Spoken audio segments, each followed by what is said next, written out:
This week's Parashat Toldot is the polar opposite of last week's. Chai Sarah was this feel-good Parsha where everyone gets along, a lot of peace is made. Abraham dies with his two sons, Yishmael and Yitzchak, side by side. This week's Parsha, it literally goes to hell. The family breaks down, and it's the opposite of last week. And there's just so much emotional pain in this week's Parsha. And the question is why and who's to blame? So just a quick recap of what this whole Parsha is about in case somebody is not familiar. Yitzchak and Rivka have trouble conceiving. Rivka finally gets pregnant and she's in a lot of pain, and she asks God what's going on, and God says that there are two nations in your womb, and the older brother will serve the younger brother. And of course, Esav and Yaakov are born. They're very different from one another. Esav is a man of the field. Yaakov is a man of the tent and of learning. And one day, Esav comes back from the field and he's starving, about to die. And he asks his brother for some red lentils that he made. And Yaakov says, if you sell me your birthright, I'll give you the lentils. And Esav says, no problem. Yaakov gets the birthright, and then years later, when it comes time for Yitzchak to bless his sons, Rivka gets scared that he's going to bless Esav with the birthright blessing. So as he's out preparing a meal for his father, she quickly has her son Yaakov dress up as Esav, putting on his clothes, putting on some skin of a goat on his hands because he was so hairy. And because his father is blind, he doesn't know that it's Yaakov impersonating his brother. And he gives Yaakov the birthright blessing. And then Esav comes back and is in shock that he doesn't get the blessing, that Yaakov could deceive him. And then Yaakov realizes that he needs to run away because his brother wants to kill him. So his mother tells him to go to her brother's home, and before he leaves, Yitzchak gives Yaakov the Abrahamic blessing that he'll be a great nation and that he is going to be following in the lineage of Yitzchak and of Abraham. And the Parsha ends, and it's a tragedy. I think when you have family fighting between siblings and a parent and a child, and it's the worst. So, who is at fault? Well, we can look at Rivka and say, why didn't Rivka share this incredible information that she had with her husband? When she was told by God that she had two nations in her womb, that the older one was going to serve the younger one, she should have gone to Yitzchak and said, look, we're going to have two sons. They are going to be completely different. No way are they going to try and be like one another, and we don't have a chance at changing them. We can do our best, right? This nature versus nurture. You can assume that if twins get the same upbringing, they're going to end up being the same people. But genetically, they were just different. And she said, look, as much as we have to give the older one the birthright, God told me the younger one's going to rule. How come she didn't talk to Yitzchak? Why wasn't there communication? And why would Yitzchak want her son to deceive his father and his other brother? And then we can look at Yitzchak and say, why did he favor Esav? It said that Yitzchak loved Esav because of the venison that he would prepare for him. Didn't say he loved Yaakov. He loved Esav. So maybe Yitzchak shouldn't have put so much energy and effort into Esav. Maybe he should have paid more attention to Yaakov. Maybe it was an oversight. He didn't realize that Esav wasn't fit to rule. Not everyone's meant to be a leader. Not everyone is meant for certain positions in this world. And Esav wasn't up for it. And Yaakov, in a way, just didn't see it, just kept pushing. And maybe it's Esav's fault. Maybe Esav should have tried harder to fall into line. Maybe he shouldn't have just sold that birthright so haphazardly. Maybe he should have said, wait, I actually want this birthright. And if he was going to sell the birthright, then why did he want the blessing? It didn't make any sense. He should have said, wait, Father, I gave the birthright to my brother. he's the one who should be getting this blessing. Maybe Esav should have tried to, learn more from his brother or from his father or from his mother about what he needed to be that leader. And lastly, it's Yaakov. How could Yaakov deceive his father? I mean, he had this holy, holy father. How could he lie to him? How could he dress up as his brother? How could he hurt his brother like that? If he was meant to lead, that's how leadership should start. That's how you get the position that you want, by lying, by hiding your identity. Now, we know he did have some reservations, and he went to his mother and she said, don't worry, as much as you're afraid if you go for a blessing, you might be cursed because of this. She said, I'll be the one that will get the curse, not you. But still, he's a grown man. He should have known better than to act that way.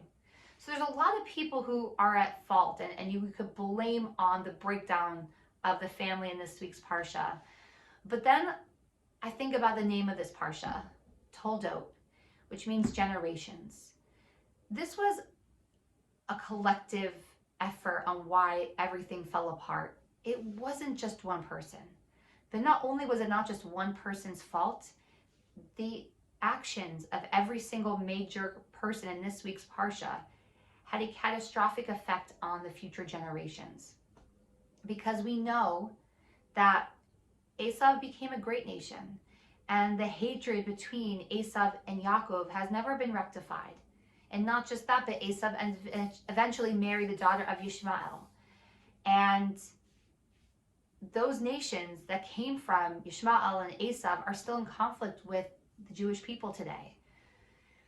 And there's not much written about Yitzchak and Rivka after this, but I can't imagine what their marriage would have been like. I can't imagine that they had this rift in the family, that one of their sons had to run away, and they're all this deceit, and how they would have overcome this.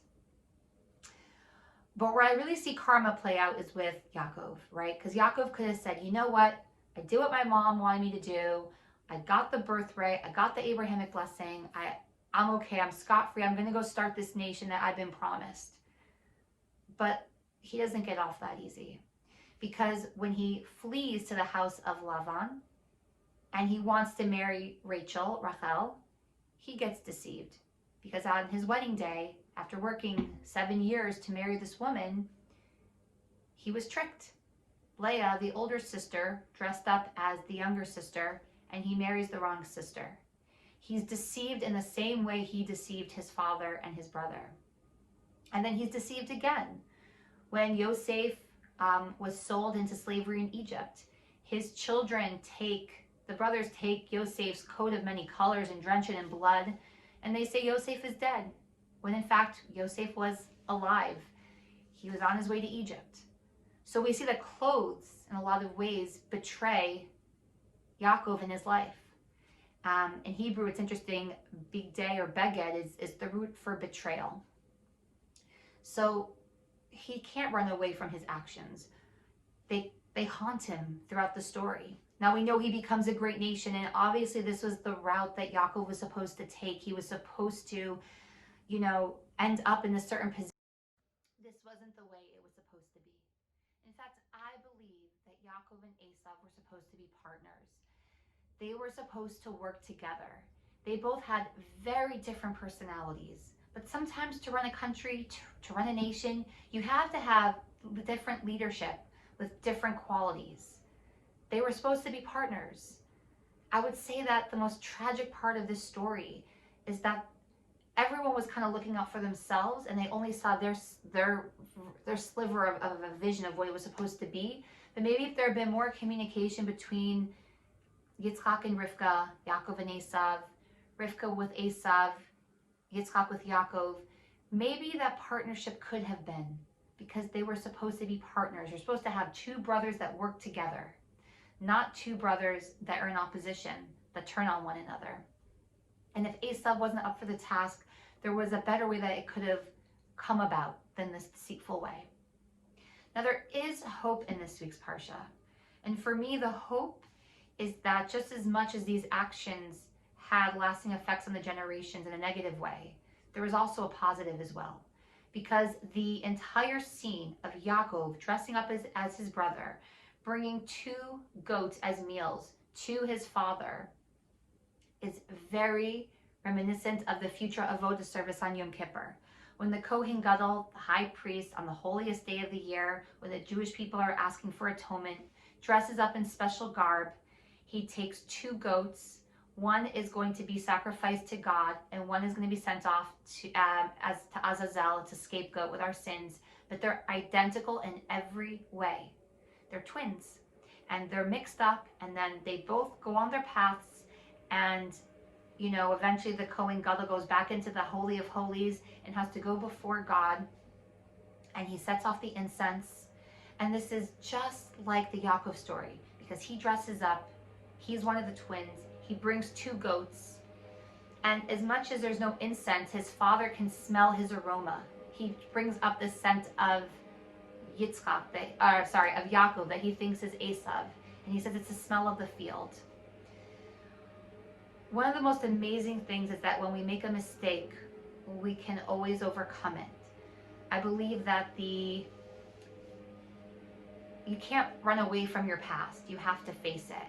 And we took our past, we took this negative thing that happened, and we brought it into a positive. On a day when we're so vulnerable and we're begging for forgiveness and we're unworthy, we bring up one of the most painful moments in Jewish history, and we replay it, but in a positive way.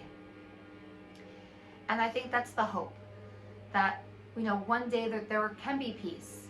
But when you look back on these stories in the Bible that happened so long ago, we have to learn from their mistakes. We have to learn from how they treated one another, because we can take those stories and we can apply it to our life today. And I would say that the biggest reason why Toldot ended up the way that it did was because of a lack of communication. And I know you can give a million reasons why each one did what they did, but I think that the communication wasn't as strong as it could have been. And we need to really work on that, because our actions of today, how I treat some stranger on the street, will affect how maybe they view Jewish people or they view women. And how I treat my family members can affect our children and our children's children. And our actions today do have effect on future generations. And you always have to keep that in mind, that it's not just about you and your feelings. It's about everything that we do today is linked to our past, but it's also linked to our future. Anyways, Shabbat Shalom, and if you enjoyed this video, please subscribe to my channel.